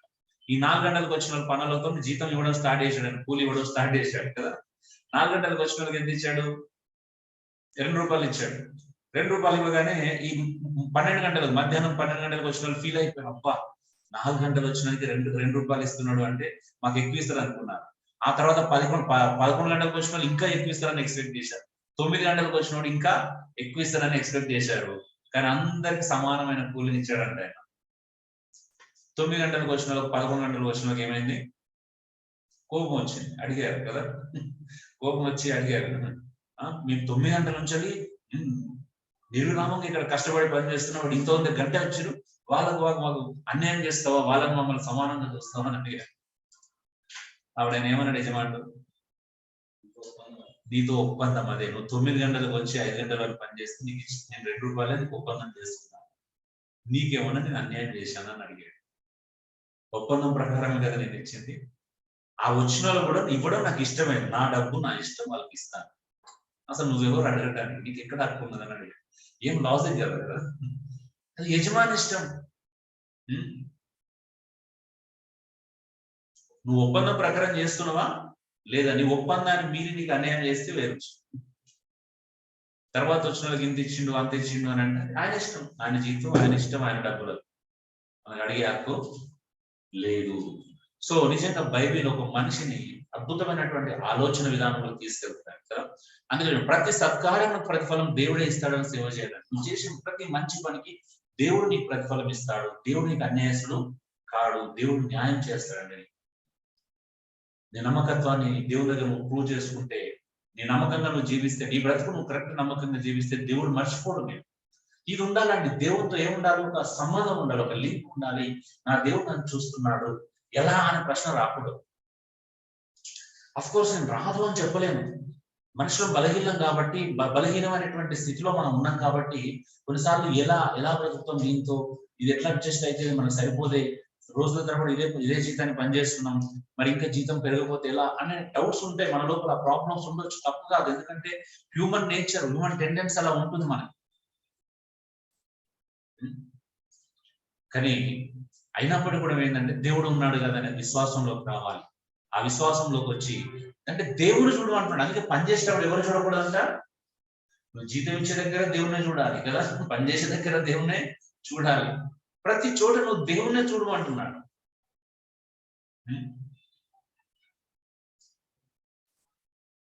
నాకు కూడా అప్పుడప్పుడు అనిపిస్తుంది, పరిచయం చేస్తున్నప్పుడు దేవుణ్ణే చూడాలి అనేది ప్రతిరోజు నన్ను అలాగా ఎలాంటి పరిస్థితులైనా దేవుణ్ణే చూడాలి. నా ఎమోషన్స్ కానీ నాకున్నటువంటి అంటే ఔషధాలు కానీ బయట పెట్టుకోకుండా నేను ప్రతిరోజు యుద్ధం చేస్తా ఉంటాను వాటితో. నా నీడ్స్ తో నేను యుద్ధం చేస్తాను. అంటే అవిశ్వాసం రావాలి. ఎందుకంటే ఎంత దేవుడు ఎన్నిసార్లు చూసినా మళ్ళీ మనకి ఏంటంటే మానవ హృదయంలో ఆ టైం వచ్చినప్పుడు, పర్టికులర్ టైం రాగానే టెన్షన్ స్టార్ట్ అవుతుంది. ఆ టెన్షన్ నుంచి నేను పోరాటం చేయాలి, యుద్ధం చేయాలి.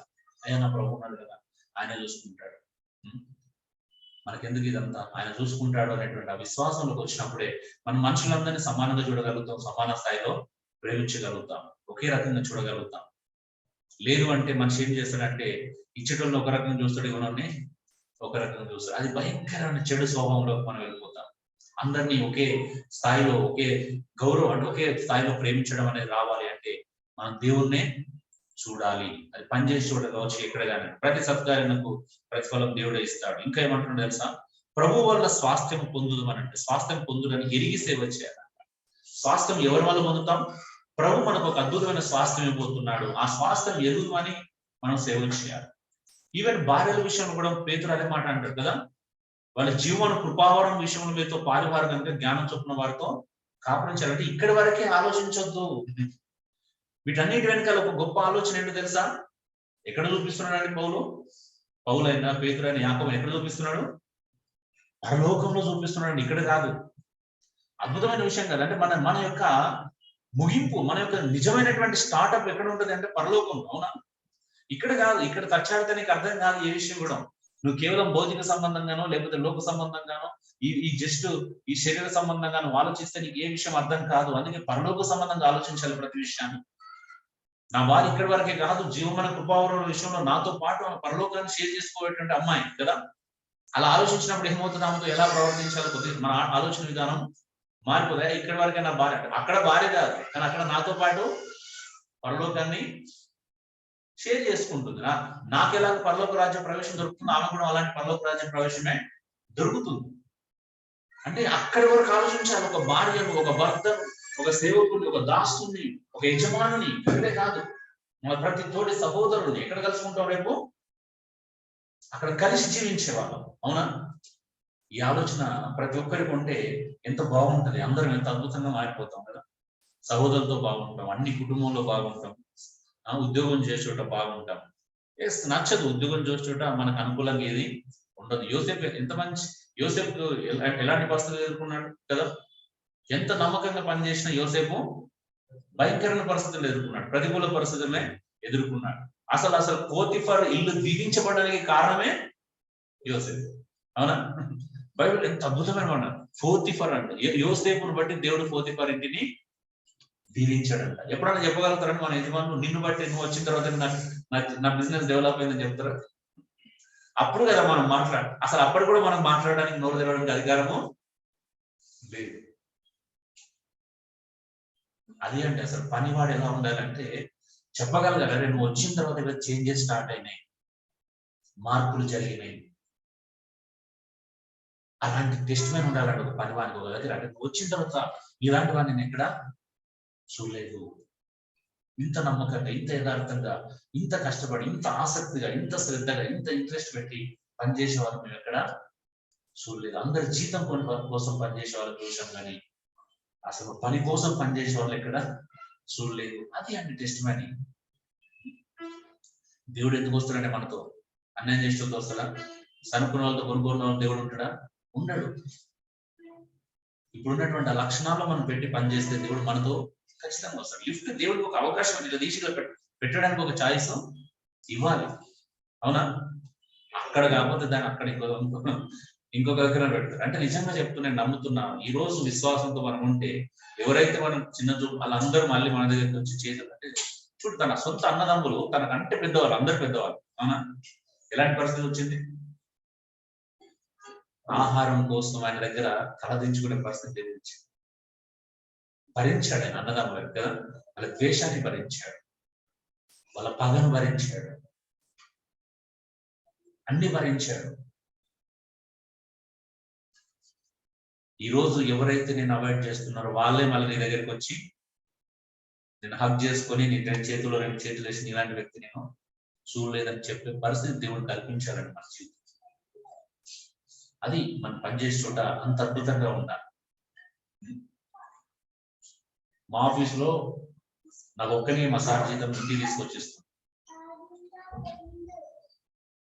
అతిశయంగా చెప్పట్లేదు, ఎందుకనంటే అడుగు డాడీ అడుగు, ఇంటికి తీసుకొచ్చి ఇస్తున్న జీతం. మీతో వాళ్ళకి జీతం అడిగితే డబ్బులు ఎట్లుంటాయని అడిగేవాడు. నా కళ ఊరికే డబ్బులు ఎట్లుంటాయని అడిగేవాడు వెటకాలని.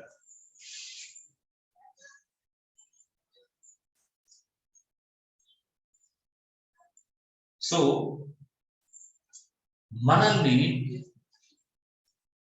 ఒక స్థాయికి, ఒక ముందుకు తీసుకెళ్ళడానికి దేవునికి ఛాయిస్ ఇవ్వాలి. మనమే లాక్కోవడానికి ప్రయత్నము చేయకూడదు. భక్తులను చూసినప్పుడు ఎవరు ఏ విషయంలో లాక్కోవడానికి ఎక్కడ ప్రయత్నమో చేయలేదు. వాళ్ళ పని వాళ్ళు ఏదో చేసుకున్నారు. వాళ్ళు అప్పగించిన పనిని నమ్మకంగా చేస్తున్నా లేదు మాత్రమే చూసుకున్నారు. దేవుడి పట్ల భయం ఉందా లేదా మాత్రమే చూసుకున్నారు. ఈ రెండు తప్పించి నీకు ఏది కనిపించదు. కనిపించింది ఎక్కడన్నా? కనిపించదు. ఏ చిన్న పనైనా బైబిల్లో చూస్తే ఎంత నమ్మకంగా చేశారు చూడండి ఒకసారి. ఒక ఏలియా చేతుల మీద నీళ్ళు పోసుకుని అదే పని నమ్మకంగా చేశాడు. అయ్యో సేవంటే ఇంతేనా, ఇక నీళ్ళు పోయడం, నా బ్రతికంతా నీళ్ళు పోయడం, ఇక నాకు వాక్యం చెప్పే అవకాశం రాదు అనుకోలేదు. అవునా? అంటే నిజంగా వాళ్ళని చూసి చాలా నేర్చుకోవాలంటే ఒక టైం వచ్చేంత వరకు వాళ్ళు వెయిట్ చేశాడు. అవునా? ఆ ఓపిక, సహనం. దేవుడు అందుకే ఎలీషా 200 అభిషేకాన్ని మనం ఇవ్వడం చూస్తాం కదా. ఏమో అసలు దేవుని యొక్క కార్యాలు చాలా ఆశ్చర్యకరంగా విచిత్రంగా ఉంటాయి. ఒక నెహెమ్యా పానదాయకుడు ఎంత నమ్మకంగా పనిచేసి ఉంటాడు చూడ ఆ పానదాయకుడు కదా. ఎవడెవడో విషయం కలపొచ్చు, ఏమో ప్రయోగాలు చేసే అవకాశాలు ఉంటాయి. అంటే పానదాయకుడు అంటే చిన్న జాబ్ ఏమి ఆడిన అంటే జాబ్ చిన్నదే, కానీ రిస్క్ లేని జాబ్ కాదు కదా. చాలా రిస్క్ తో కూడుకున్నటువంటి జాబ్. ఒక్కరోజు ఆయన దిగాలుగా ఉంటే రాజు వచ్చి అడుగుతున్నాడు అంటే మామూలు విషయం చెప్పండి కదా. నెహెమ్యా ఎందుకు దిగాలుగా ఉన్నానంటే మా దేశం ఇలా ఉంది, మా పట్టణం ఇలా ఉంది, మా దేవాలయం పరిస్థితి ఎలా ఉంది, మా ఓడలు ఎలా కూలిపోయి ఉన్నాయి, నేను ఇక్కడ ప్రశాంతంగా ఎలా ఉండగలుగుతాను అంటే విచారం. రాజు పర్మిషన్ ఇచ్చాడు చూడండి. అదే మనకు అవకాశం ఉంటే మన ఇంటికి కష్టాలు అదే అండి. ఒక్కరోజు నిజంగా చెప్తున్నాను, దేవుని గురించి మనం చింతించడం నేర్చుకుంటే, దేవుని మహిమ ఆయన నామానికి అవమానం కలిగించకూడదు, దేవుని ప్రజల గురించి ఆ చింతించడం మనం కలిగి ఉంటే, ఎందుకంటే దేవుడు ఎందుకు వదిలేస్తాడు మనల్ని? మన వెనకాల వచ్చేటి అన్నైనా చూసుకోవడం 100% చూసుకుంటాడు. ప్రతి వ్యక్తి జీవితంలో మనం చూస్తున్నాం. ఎంతమంది గురించి మాట్లాడుకుంటాం చెప్పండి. ఒక దానియేలు ఎక్కడున్నాడు? ఒక బానిసగా కొనుక్కోబడ్డాడు. అవునా? ఒక బానిస, శత్రు రాజులు బానిసకు తీసుకెళ్లారు, అప్పగించుకున్నారండి. వాళ్ళ నపుంసకులుగా మారిస్తే కూడా దానిలో ఒక నపుంసకుడు, శత్రు మేషక నపుంసకులు. అవునా? నపుంసకులుగా మారిస్తే అప్పగించుకున్నారు, వాళ్ళు లోపడ్డారు. ఎక్కడ కూడా దేవునికి తిరుగుబాటు చేయలేదు.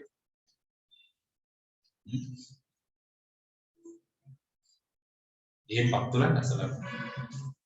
అందుకే కదా వాళ్ళతో దేవుడు అంటే అంత అద్భుతంగా వాళ్ళ చరిత్ర రాయబడిందంటే ఏం చేశారు?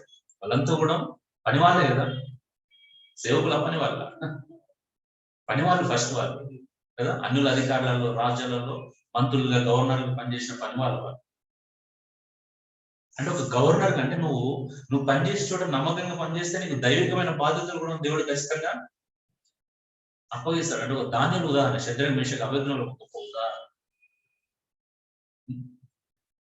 దానియేలు వ్యతిరేకంగా ప్రజలందరి చట్టం తీసుకొచ్చారు, ఆయన ప్రార్థన చేసుకుని చూసి సహించలేక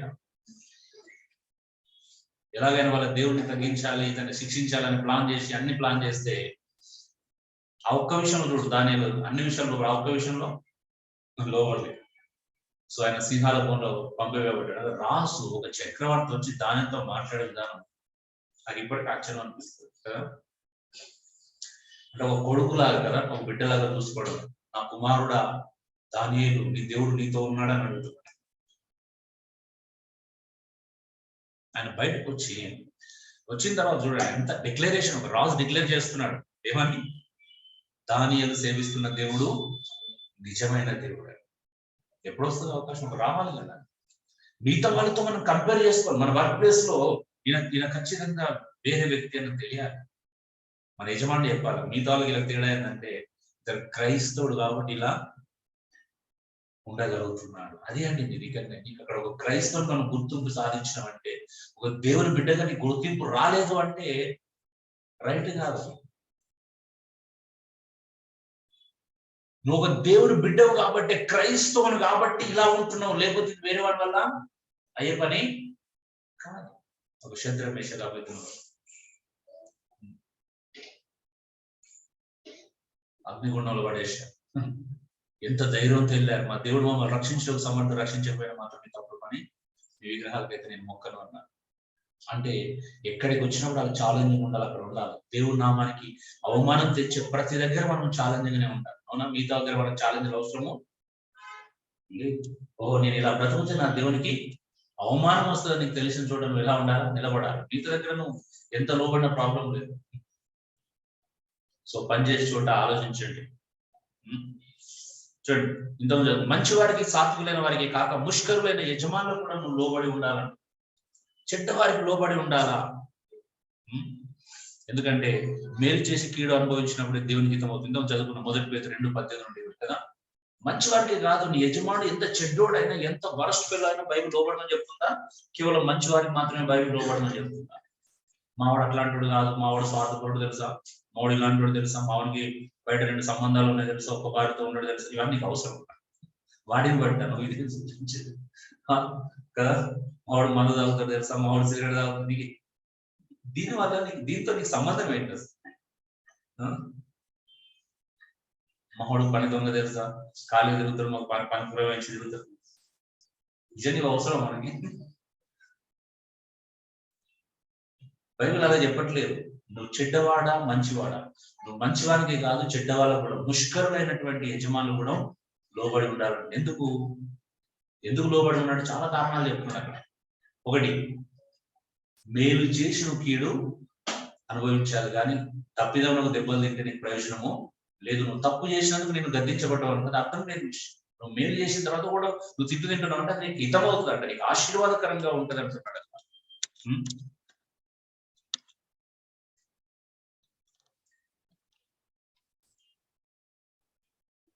సో అంతే కదా, క్రైస్తవులకు పిలుపు. అందుకండి మీరు ఇందుకోసమే పిలువబడేదంట. ఎందుకోసం పిలువబడమంట? మంచి చేసి మనం చెడు అనుభవించడానికి కదా, మేలు చేసి కీడు అనుభవించడానికి పిలువబడబడ్డ. ఆ మాట చదవండి 20వ వచనం మరొకసారి.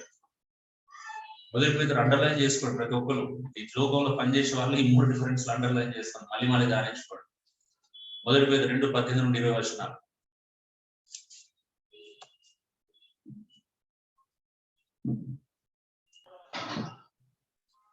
పరివారులారా, మంచివారును సాత్వికులైన వారికి మాత్రము కాక ముష్కరులైన మీ యజమానులకును పూర్ణ భయంతో లోబడి ఉంది. ఎవడైనా అన్యాయంగా శ్రమ పొందుతూ దేవుని గురించిన మనస్సాక్షి కలిగి దుఃఖము సహించిన ఎడలాగి హితమగును. ఒక్క నిమిషం ఉండండి. ఏమన్నాడు? ఎవడైనా అన్యాయంగా శ్రమను అనుభవించు దేవుని గురించినటువంటి దుఃఖం సహించిన ఎడలనంట. ఎవడైనా అన్యాయంగా శ్రమ అనుభవిస్తూ దేవుని గురించినటువంటి అంటే దుఃఖం అనుభవిస్తే, ఆ మనస్సాక్షిని బట్టి నువ్వు దుఃఖం అనిపిస్తుంది, నీకు మేలు అంట. అంటే నిజమే, ఒకడు అన్యాయం ఓర్చుకోవాలి. అవునా? ఒకడు అన్యాయం చేస్తున్నా తెలిసినప్పుడు ఏం చేయాలి? దుఃఖాన్ని సహించాలి. అంతే కదా, ఆ దుఃఖాన్ని సహించడం నేర్చుకోవాలి, ఓర్చుకోవాలి. ఓర్చుకుంటున్నప్పుడు అంటే అది దేవునికి హితం అవుతుంది. అంటే మనం ఓర్చుకుంటున్నాము అని అంటే దేవునికి హితం అవుతుంది, దేవునికి మేలుకరంగా అవుతుంది. అందుకే వాడు తప్పిదానికి దెబ్బతిన్నాడు, ఏం లాభము?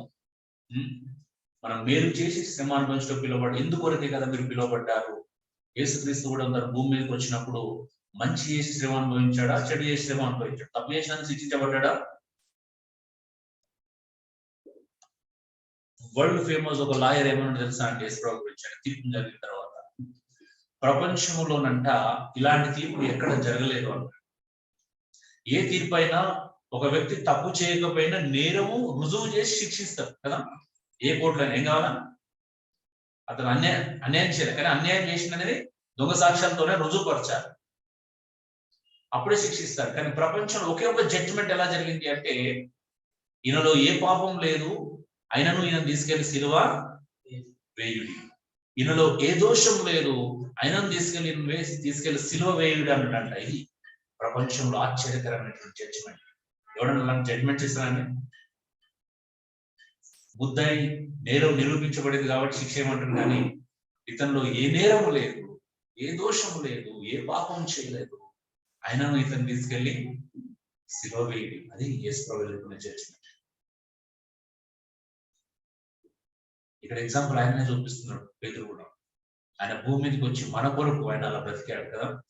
సో మనం కూడా ఆయన పోలే నడుచుకోవాలి. ఆయన పిల్లలమని చెప్పుకుంటున్నప్పుడు ఈ భూమి మీద ఎంత శ్రమనైనా ఎంత కష్టాన్ని అనుభవించి ఇతరులకు మేలు చేయాలి.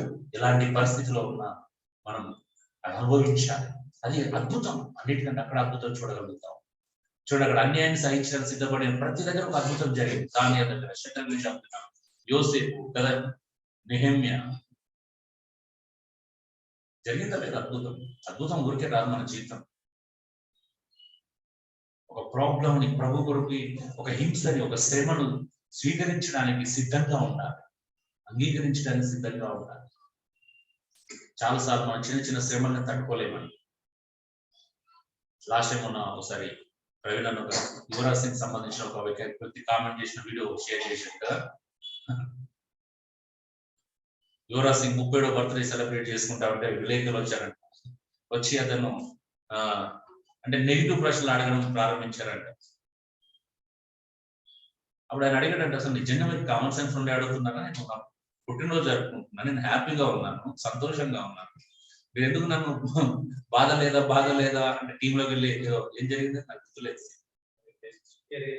టెస్ట్ కెరీర్ ముగించబడినాను, అసంతృప్తిగా ఉన్నారా అని అడిగారంటే, టెస్ట్ కెరీర్ ముగించబడింది కదా అసంతృప్తిగా ఉన్నారంటే, అంటే నేను నా ఫ్యామిలీతో నేను బర్త్డే సెలబ్రేషన్ చేసుకోవడం వచ్చి ఆనందంలో ఉన్నాను, ఆనందంలో ఉన్న సమయంలో వచ్చి మీరు అసంతృప్తిగా ఉన్నారు అని అడగడం నాకు ఆశ్చర్యంగా ఉన్నారు.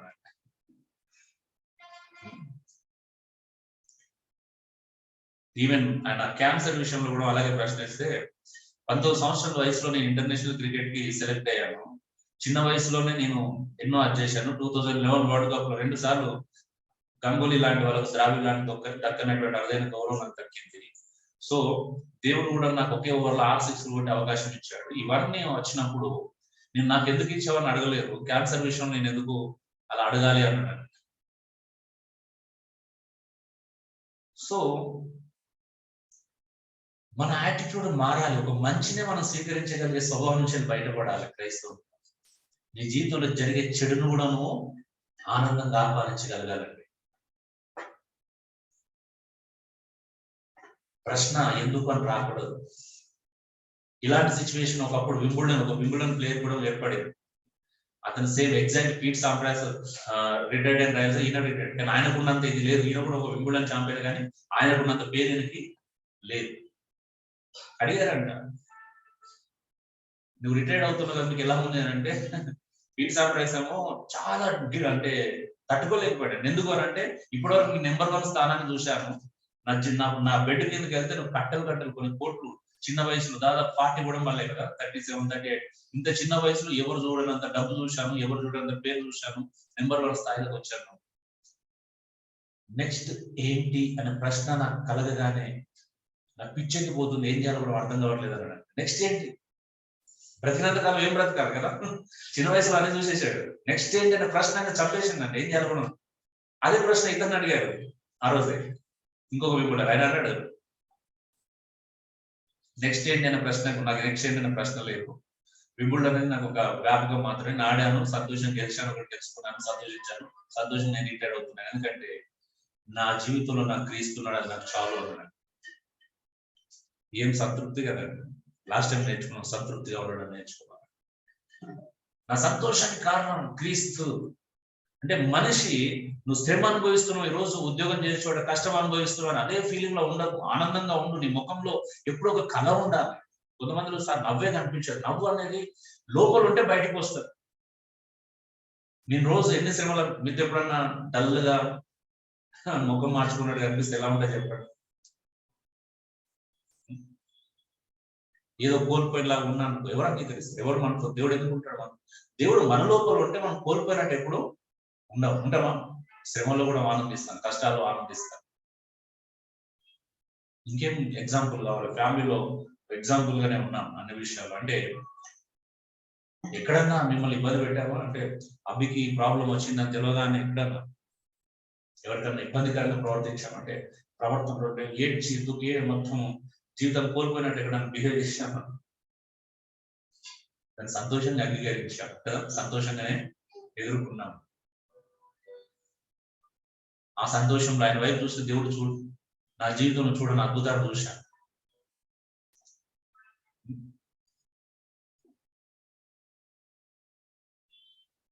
ఇరవై సంవత్సరాల సేవ జీవితం నాకు 10,000 కూడా తీసుకోవడం తెలియదు, 10,000 కూడా నాకు ఎవరు గిఫ్ట్ ఇచ్చిన కూడా గుర్తులేదు.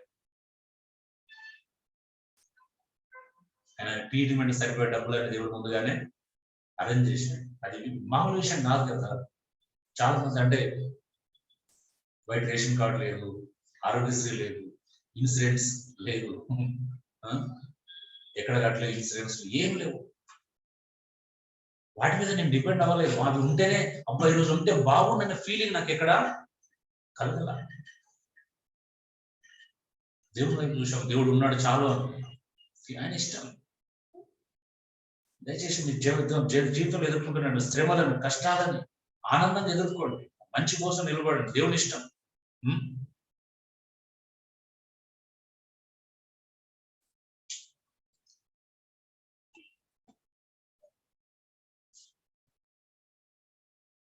సో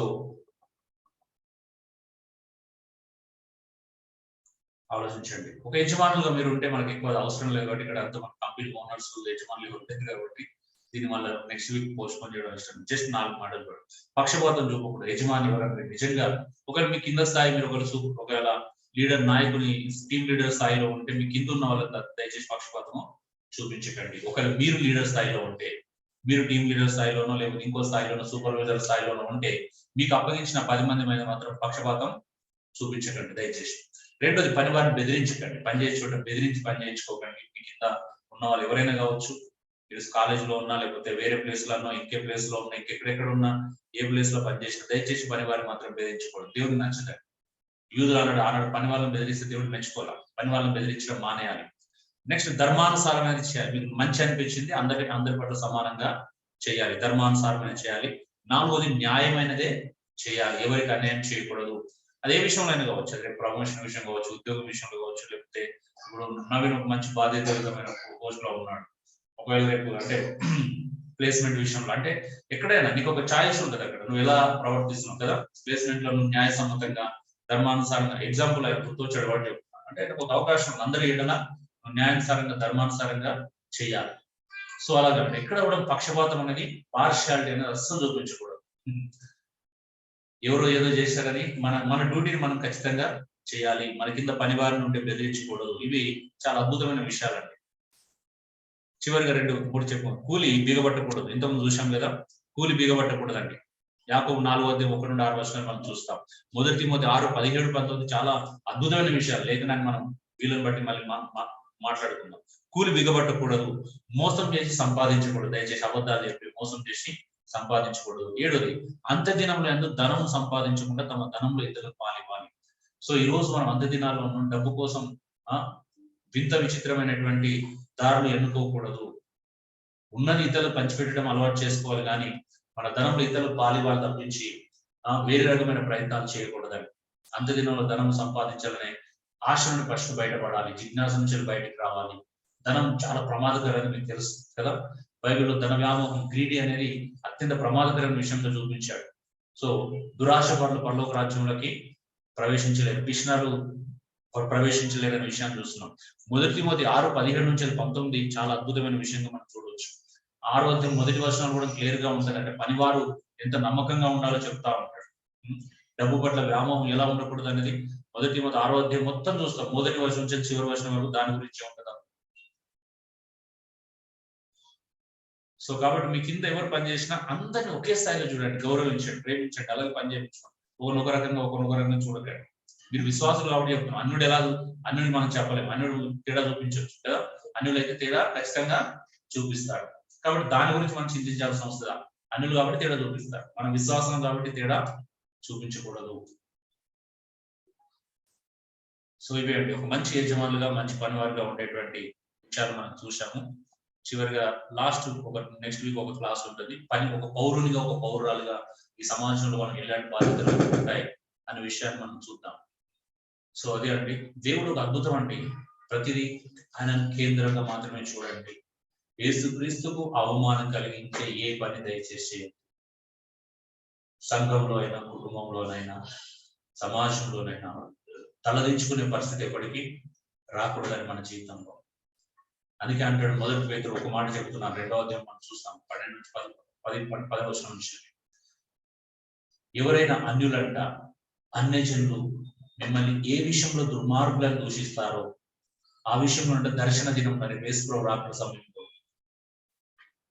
మీ మీద అపనింద వేయవారు సిగ్గుపడినట్లు ఏమన్నాడు, వారి ఎదుట సత్ప్రవర్తన కలిగిన వారై ఉండాలి. మంచి సత్కార్యాలు చేయమని అంటున్నాడు. అంటే ఒక అన్యుడు ఈ రోజు నువ్వు ఇలాంటి నన్ను నిందించినప్పుడు ఏముండకూడదంట, రేపు దేవుని ఎదుట మన మీద నింద వేసేవాడు సిగ్గుపడాలంట, తలదించుకోవాలి. అయ్యో ప్రభా నీ పిల్లలు నేను అనవసరంగా నింద మోపాను సిగ్గుపడాలి. మన మీద వేసబడే ఏ నింద నిజం కాకూడదని నిందించుకోరు, కానీ ఆ నింద ఏం కాకూడదు, నిజం కాకూడదు. అర్థమవుతుందండి. లాస్ట్ టైం 2-3 టైమ్స్ శివ వచ్చాడు. ఒక ప్రశ్న అడిగాడు నన్ను ముఖ్సుడిగా, అన్న మనం మీతో పరీక్షలు నేను అక్కడక్కడ వచ్చిన కదా, వీళ్ళందరూ ఉన్నారు కదా, నాకు ఒక డౌట్, వాళ్ళు హిందువులా క్రైస్తవులా అని అడిగాడు. క్రైస్తవులే కానీ వాళ్ళు హిందువులా క్రైస్తవులా అని ఎందుకు అని అడిగాడు.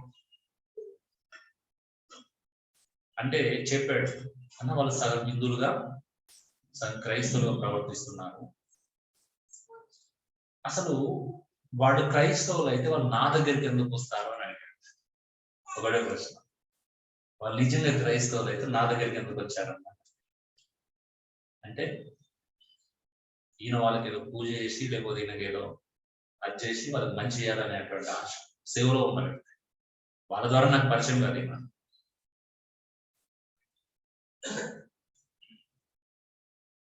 వాళ్ళు మీలా ఎందుకు లేదు,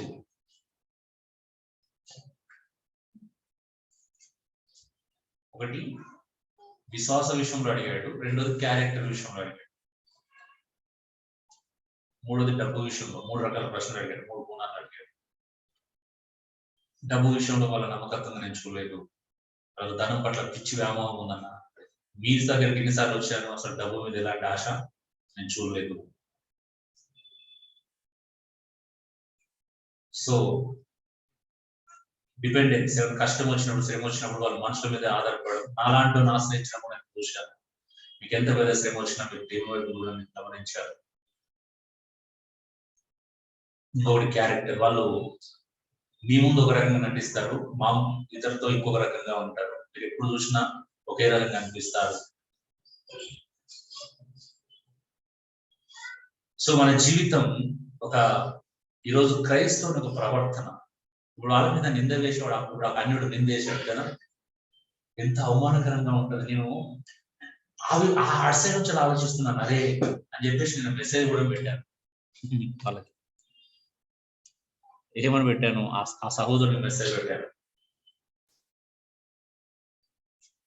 అంటే బాగా చేసింది ఒక వ్యక్తి మన వాళ్ళ గురించి అలా మాట్లాడుతున్నాడు అంటే క్రైస్తవానికి అంతటి ప్రాబ్లమే కదా. నీకు సమాధానం కలుగును కాక, నీ క్షేమం కోరి చెబుతున్న ముఖ్య విషయం, సేవ విషయంలో జాగ్రత్త, నేను నేర్చుకున్న విషయాలు నమ్మకంగా పాటించు, ప్రభువు మాత్రమే సంతోషపెట్టడానికి ప్రయత్నించి, జీవం గల దేవుని దృష్టిలో దోషి కావద్దు, ఆయన ప్రాణం పెట్టిన సంఘం విషయమై దాని క్షేమం విషయమై జాగ్రత్త. సంఘం మన వల్ల మన బోధ వల్ల పాడవుతే దేవుడు మనల్ని పాడు చేస్తాడు. పరిచయం చేయాలి కదా అని ఎవరో ఒకరితో ఏదో ఒక బోధ విషయంలో కాంప్రమైజ్ కావద్దు. దేవుడు అన్ని విషయాల్లో నీకు తోడుగా ఉండాలంటే ఆయనకు నమ్మకంగాను యథార్థంగాను విశ్వాసంగాను ఆయన నేను నడిపిస్తాడు. కానీ ఎవరితో పడితే వారితోను, దేనితో పడితే దానితో రాజు మాత్రం పడవద్దు అని చెప్పేసి పెట్టి, మొదటి కొరింథీలో వచనాలను కూడా పెట్టాను. అదే దేవుడు అనుగ్రహించినటువంటి రోజు నేను నేర్పడిన శిల్పకారుని పునాది వేస్తాను పౌలు చెప్పినటువంటి. అంటే ఎందుకు బయట కాంప్రమైజ్ అయిపోయిన దినేష్ కూడా నాకు ఫోన్ చేశాడు, అన్న కరీంనగర్లో పాస్టర్ల మీటింగ్ పెట్టాడు, ఆయన భయంకరంగా మాట్లాడుతున్నాడు అన్న, ఇట్లేంది అన్న ఇలా తయారయ్యాడని అడిగాడు. నిజంగా జవాబు చెప్పలేకపోయాడు. ఏం చెప్తాం ఇప్పుడు, ఇదంతా చెప్పలేం కదా, సరే చూద్దాంలే అని అనుకున్నాను. సో మనిషి బయట చూస్తున్నారు, జనాలు ఏం చేస్తున్నారు అన్నిటి చూస్తా ఉన్నారు, వాళ్ళు ఎలా ప్రవర్తిస్తున్నారు. నిజంగా చెప్తున్నాను, అందుకే అంటే క్రైస్తవ జీవితం అనేది 4 గోడల మధ్యలో బంధించినటువంటి సీక్రెట్ లైఫ్ కాదు కదా, ప్రజలందరూ చూసేటువంటి జీవితం అది. అంటే మనల్ని తెలియకుండానే మన చుట్టూ ఉన్న ప్రజలు మన జీవితాన్ని పరిశీలిస్తా ఉంటారు. అవునా, ఒక అన్యుడికి మన గురించి బాగా తెలుసు, ఈయన ఇలా ఉంటాడు అలా ఉంటాడు అనేది చాలా అద్భుతంగా తెలుసు. వాళ్ళు మన గురించి బాగా అనలైజ్ చేయగలుగుతారు. దాని అర్థం ఏంటి, వాళ్ళు మనం చూస్తున్నారనే కదా, మన మాటలు వింటున్నారు, మన ప్రవర్తన చూస్తున్నారు, మన మాటలకి మన ప్రవర్తనకి కొంత ఎలా ఉందో లేదో చూస్తున్నారు. శివ ఇది ఒకటి అడిగాడు, అన్న ఎందుకన్నా మీలాగా ప్రవర్తించకుండా మీలాగా మాట్లాడాలని నా సహోదరుడు బాగా ట్రై చేస్తుంటాడు తెలుసా, మెసేజ్ చేయాలి మీలాగా ఇలా. నేను చాలాసార్లు గమనించాను, తప్పని చెప్పాను. అన్నలాగా జీవించడం ప్రవర్తించాలి, కానీ మనం అలాగ బోధించడానికి ప్రయత్నం చేస్తే ప్రయోజనం ఏంటి ఎందుకంటే ఈయన కూడా 2-3 సెమినార్లో తీసుకెళ్ళాడంట.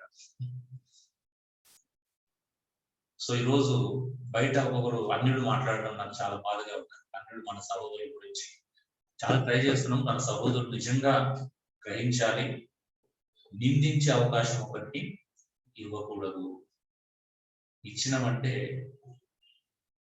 నిందించిందంటే నిందించిన వాడు తలదించుకునేలా మన బ్రతుకు మార్చుకుంటూ వచ్చారు. ఈరోజు ఈ భయం ప్రతి క్రైస్తవునికి అవసరం అండి. ప్రతి క్రైస్తవునికి భయం అవసరం. లేదు అని అంటే ఒక పని వారిగా మనం సమాజంలో ఫెయిల్ అయినట్టే క్రీస్తును ప్రదర్శించడం. లేదంటే యథార్థం ఒప్పుకోవాలి. ప్రభా, నేను ఇక్కడ ఇలా ఉండలేకపోతున్నాను, నేను ఏం చేయమంటూ ఏ పనిలో అయితే నేను కొంచెం నమ్మకంగా జీవించగలుగుతాను, బాగుండగలుగుతాను, తట్టుకోలేకపోతున్నాను. నా మనస్తత్వానికి నా బలహీనతకి సూట్ అయ్యే జాబ్ ఇవ్వండి. దానికంటే ముందు నా యొక్క బలహీనమైన ఆలోచనలు చేయించడానికి, మెచ్యూరిటీ కలిగించడానికి నాకు మంచి మెచ్యూరిటీ ఇవ్వండి అని ప్రార్థన చేయాలి. సహించడానికి సహాయం చేయమని అడుకోవాలి. రెండోది ఏం చేయాలంటే నా మనస్తత్వాన్ని సూట్ అయ్యే జాబ్ ఇవ్వండి ప్రభా అని అడుకోవాలి. 2 విషయాలు ఖచ్చితంగా మనం పనిచేసి చోట కలిగి ఉండాలి. ఓకే, ప్రార్థన చేసుకుంటాం. Thank you lord.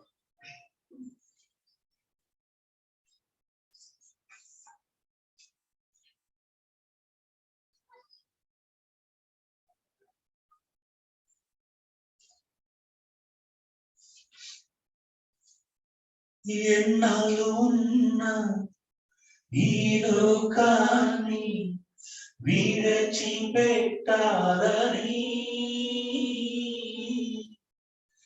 ఏనాటికైనా నీ రాజ్యములు నేను చేరాలని,